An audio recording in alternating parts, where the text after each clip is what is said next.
우리 지금 지난 시간까지 정리한 게 평면 좌표 관련 이야기 했다면 오늘부터 할 거는 큰 네 번째 단원에서 도형의 방정식 이라고 하는 거에서 두 번째 대단원 직선의 방정식이라고 하는 거에 대한 이걸 진행하고 있어요. 근데 그 느낌을 좀 느꼈으면 좋겠어. 그러니까 우리가 중학교 1학년 때 처음에 어떤 도형에 대한 이야기를 해왔을 때 점이라고 하는 거에 대한 이야기를 배우고 그 다음에 직선이라고 하는 거에 대한 이야기를 배우고 그 다음에 원 이렇게 배우는 거에 대한 이야기를 했을 거야. 그거 순서대로 점에 대한 이야기를 진행을 하고 그 다음에 직선에 대한 이야기를 진행을 하고 마지막으로 원에 대한 이야기를 진행을 하면 도형에 관련된 방정식은 다 정리가 되는 거야. 됐죠? 자, 그러면 이제 시작할 거는 직선의 방정식의 주제들을 하나하나 적으면서 어떤 게 어떻게 구성이 되어졌는지들만 판단을 좀 해볼게요.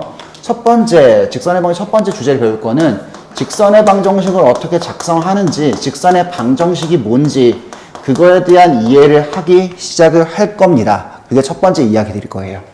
자, 그럼 두 번째 우리가 취급할 걸 뭐 취급할 거니? 라고 하면 어떤 직선이라고 하는 게 있으면 직선의 위치관계라고 하는 건 우리 중학교 때 처음 배우거든요.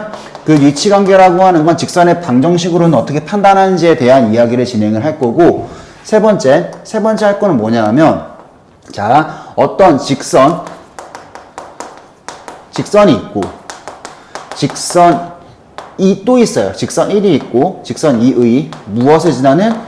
교점을 지나는 이라는 말이 붙으면 교점을 지나는 이라는 말이 붙으면 어떻게 처리할지에 대한 이야기를 생각을 할 거예요. 자, 그 다음에 마지막 주제 뭘 할 거냐면 점이라고 하는 게 전제를 하고요. 그 다음에 점과 직선이라고 하는 거 사이의 거리라고 하는 거, 점과 직선 사이의 거리라고 하는 거 우리가 그걸 정리해 나갈 거다라고 보시면 될 것 같아요. 자, 그래서 우리가 지금 하셔야 되는 거는 요 네 가지 주제에 대한 이야기를 할 거고 그거는 그래. 이제 뭐냐면 직선의 방정식이 있으면 그걸 가지고 어떻게 이해할지 그 다음에 그걸 가지고 어떻게 활용할지 그리고 또 점과 직선 사이 거리라고 하는 어떤 새로운 주제에 대해서 취급하면 끝난다고 생각하시면 돼요. 아시겠죠? 근데 이게 중학교 1학년 때 처음 우리가 점과 직선을 배웠을 때 그때 다뤘던 관계 순서대로 간다라고 보시면 돼. 됐나요? 자, 여기까지 됐고 그 다음 내용들 바로 진행하면서 같이 볼게요.